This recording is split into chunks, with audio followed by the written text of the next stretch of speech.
Hello guys, good afternoon everyone. Welcome to this channel. Today we'll be looking at English as a subject. My name is Mrs. Obiyomi and we'll be looking at letter writing today. Thank you so much for being with us. Now, what is letter writing? Letter writing is a universal means of written communication that involves two people at separate points of distance.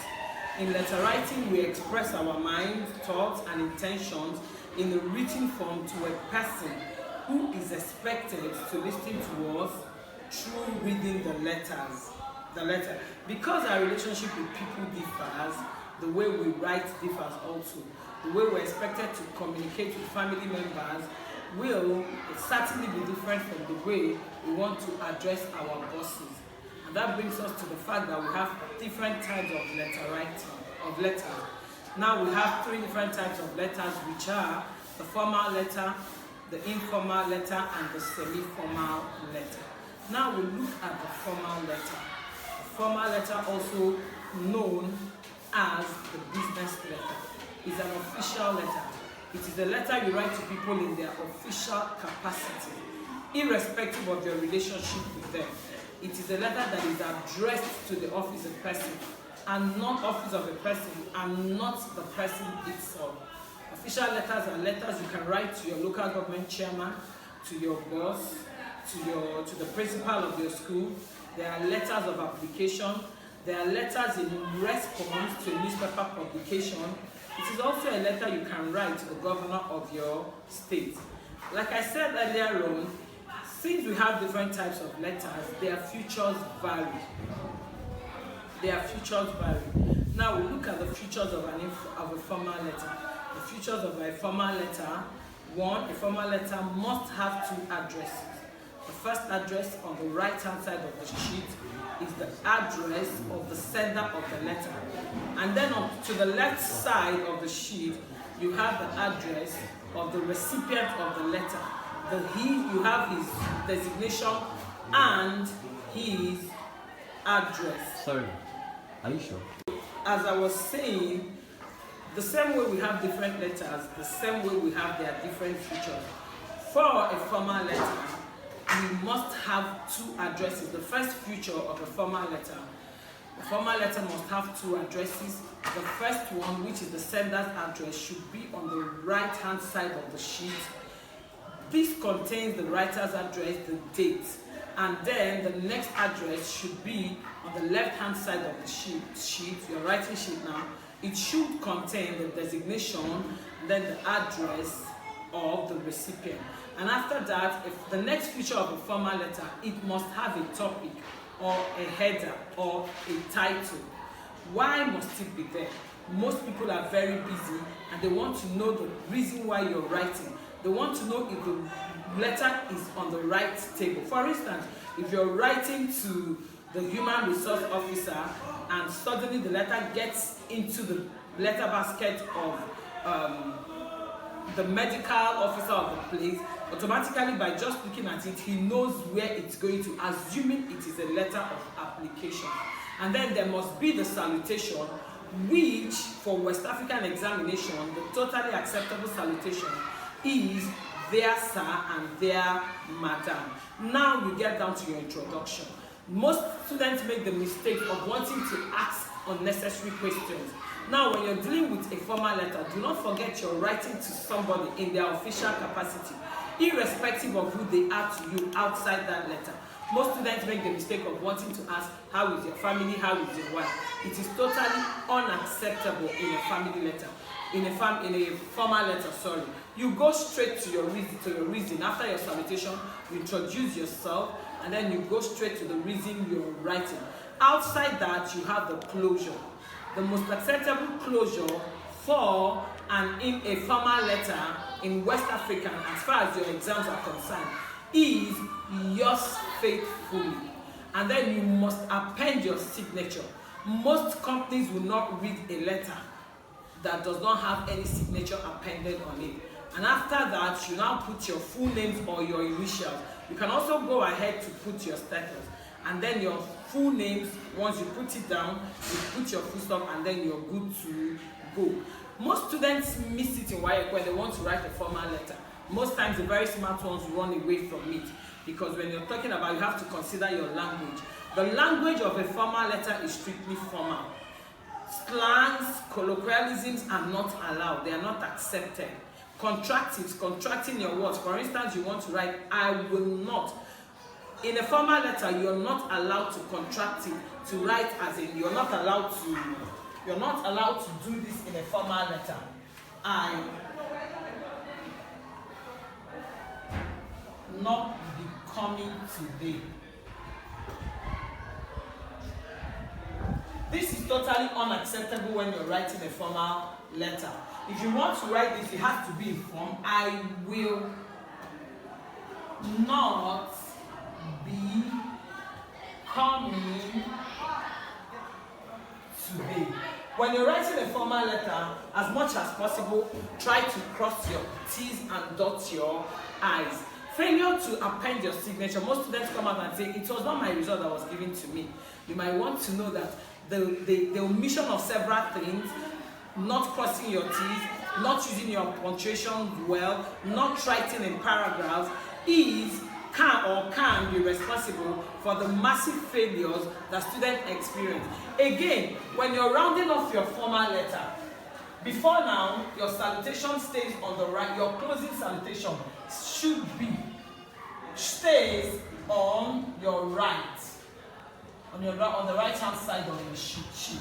But as it is now, it has moved to the left hand side of your sheet. Again, when you're writing your closing salutation, do not forget that the S in yours, there should be no apostrophe either before or after. And then the Y, the letter Y in yours, must be written in capital letter, while the letter F in your faithfully should be written in small letters. Again, we go to the next letter, the informal letter. Most students tend to run away from the formal letter. You see them running to the formal letter because they think it's easier to write. And somehow it is, because you're dealing just with your address now and then your words. For your formal letter, the features include: 1, it contains only one address. That should be your own address. That should be your own address. Now, your greeting depends on who you're writing to. For instance, you're writing to an uncle. Your greeting can be this way: dear Uncle John. You know that John is a proper noun. So wherever you find proper nouns, you write them, you start them with capital letters. Dear Uncle John, or dear uncle. For instance, you're writing to somebody that is a very close of yours. It could go like this: dear Mercy. There is no need for a topic or a header in an informal letter. An informal letter is a friendly letter. These are letters you can write to your aunts, your uncles, your very close cousins. These are letters also you can write to very dear friends, ex-classmates. Now, while writing an informal letter, like I said, your salutation is not fixed based on who you're writing to. If you're writing to your mother, you can write dear mom. If you're writing to your father, you can write dear father, and then you go on. As much as an informal letter does not demand so much, you must write in paragraphs. Your first paragraph should be your opening salutation. In your first paragraph, you should be able to establish the familiarity that exists between you and the recipient. How do you do that? By your greetings, by the way you ask questions. If you claim somebody is your friend for a long time, maybe has been your friend for 5 years, automatically you should know some things about the person. And then you start: dear Mercy, how are you? How are your parents? Did your dad get that new job? You must be able in your first paragraph to establish the familiarity existing between you and the recipient. And then you begin to, then by your second paragraph, you're talking about your reason for writing. You should be able to establish why you write. For, like I said, a letter involves or is all about sending a message, delivering a message to someone. And then when you're done, you come to your concluding paragraph, you begin to round up. You might be able to talk about your reason for writing again. Now, as far as your examination is as far as your exam is concerned, the West African examination, the most acceptable way of closing your informal letter is yours sincerely. And now don't forget, just like in your informal letter, the S in yours sincerely must not have any apostrophe, either before the S, before it or behind it.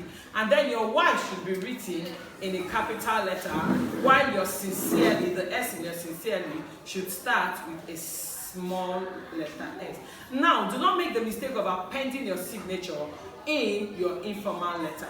Automatically, it makes you lose marks when you do that, because it is assumed you're writing to someone very close to you. So why are you bothering to put your signature down?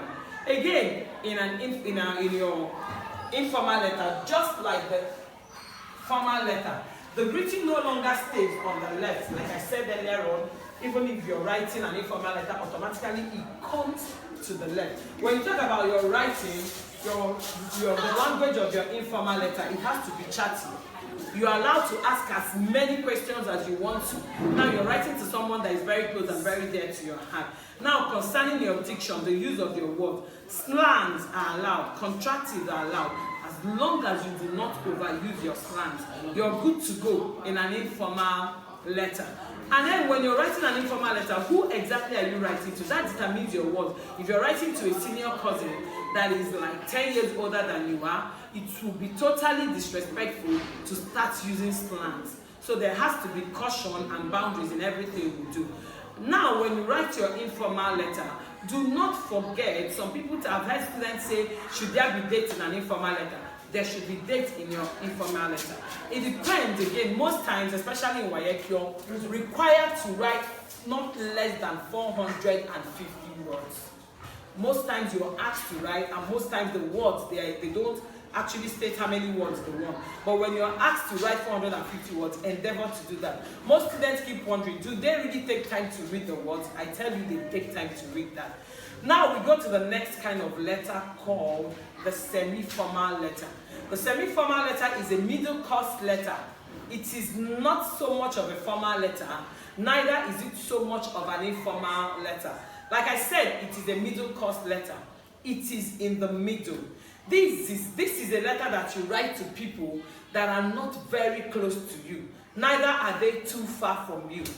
The semi-formal letter is a letter you can write to the proprietors of your school, to the proprietor of your school, to your reverend in your church, to your imam, to your father's elder, to your father's friend. Of course, if I'm talking about your father's friend, I'm talking to about somebody that is way, way older than you. And a semi-formal letter tolerates two addresses, the address of the recipient and yours.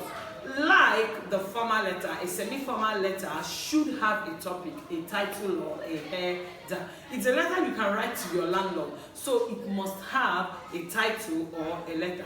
Again, the complimentary opening greeting for this letter is "Dear Sir" or "Dear Madam," and then you go on and begin to state your reasons for writing. Now, when you talk about, of course, like the formal and the informal letter, the semi-formal letter must be written in paragraphs.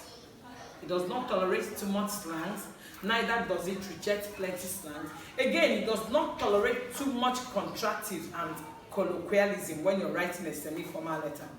Like the two other letters we've already looked at, the salutation, the closing salutation of the semi-formal letter must be to the left-hand side as well.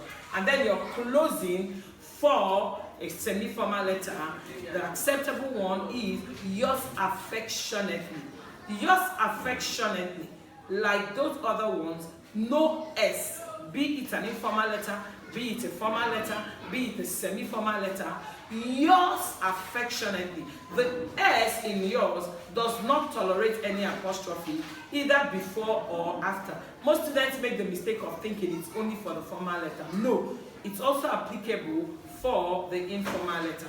Do not append your signature in a semi-formal letter. Like I said, it's a middle course letter. it is not so much of a formal letter, neither is it so much of an informal letter. For me, a semi-formal letter is the most careful kind of letter to write. You must be careful because you are neither here nor there. If you're writing an informal letter, you know you are free, you relax, you use your words the way you want, though you should not overuse. And then when you're writing a formal letter, you're uptight, you're on guard, you know you are. But when you're dealing with a semi-formal letter, you are neither here nor there.